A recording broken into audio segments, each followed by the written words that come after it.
Please like, comment, subscribe, and share.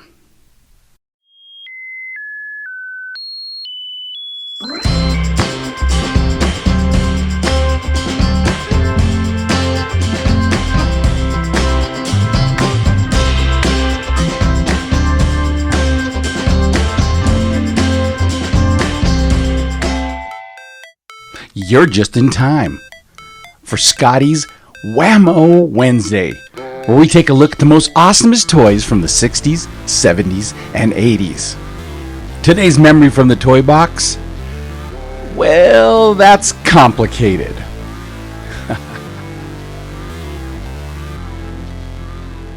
In 1965, the ABC television network premiered a new Western series called The Big Valley, which ran until 1969. A young actor named Lee Majors landed the role of Heath Barkley. But that really isn't a story for Wham-O Wednesday. Flash forward to 1973, and Majors found himself cast in an ABC Movie of the Week entitled The $6 Million Man. The pilot was amazing.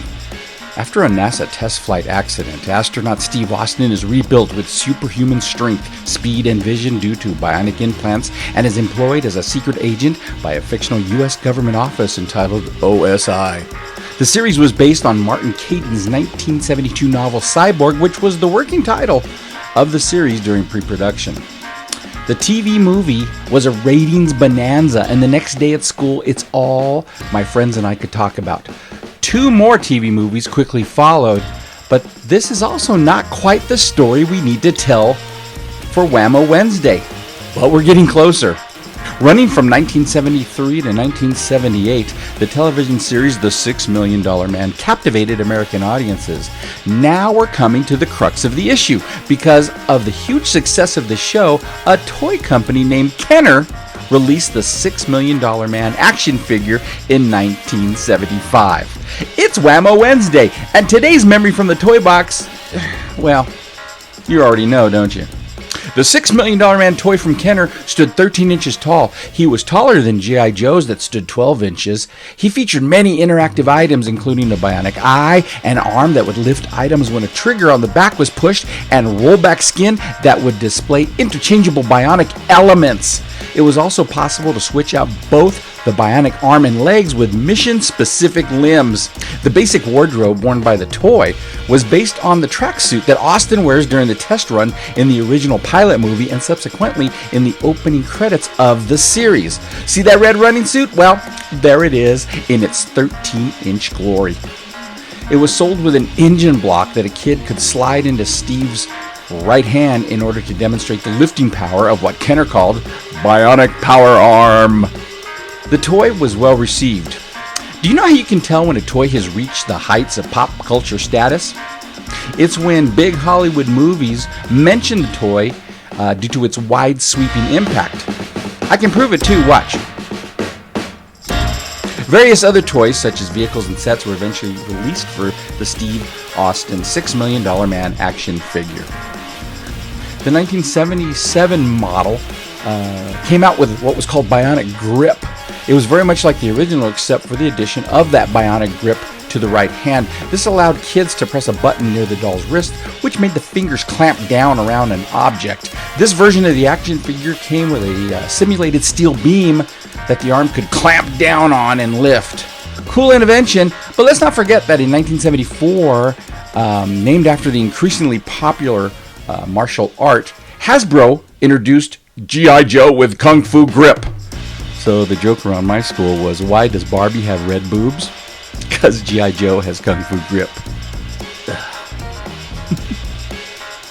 The original release of the action figure included 2 modules that could be removed from the bionic arm, one on the forearm and a larger one on the bicep.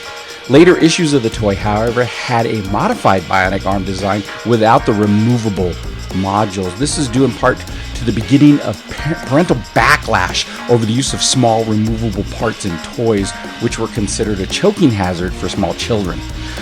When will parents learn that dangerous toys are the funnest toys? Okay, now it's confession time. While I was 11 years old when the first $6 Million Man TV movie came out, by the time the toys started rolling out, I was 13 years old. I felt like I was too old for such things, so there was no way I was going to ask for this very cool toy. But I had a little brother. He would finally be good for something, and he got the Steve Austin $6 Million Man action figure. So I got to play with him quite often, and he was cool.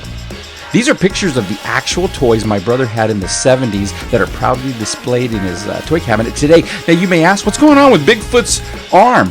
Well, let me remind you of a particular episode of the $6 Million Man TV show. That's right, Steve Austin fought Bigfoot. He wasn't a perfect toy, though. In the movie and TV series, Steve Austin lost his left eye in the NASA accident. It was replaced with a bionic eye, which could do many cool and assorted things. But what would they do about the toy concerning the eye? Well, he had a bionic eye of sorts. Kenner gave him an eye that a kid could actually look through. Cool? Yeah! But looking at him straight on, he simply was missing his eye. It was a bit creepy, although forgivable. This toy had cool playability and today displays well and has great collectability. You know, everybody points to Kenner's Star Wars toys for changing the way American kids played in 1978, but let's not forget about Steve Austin, the $6 Million Man, having adventures in bedrooms and backyards since 1975. Well done, Colonel Austin. Well done. Please be sure to subscribe, comment, give a thumbs up, and share. Gosh, I'd really appreciate it. Thanks for watching, and remember, you're just in time.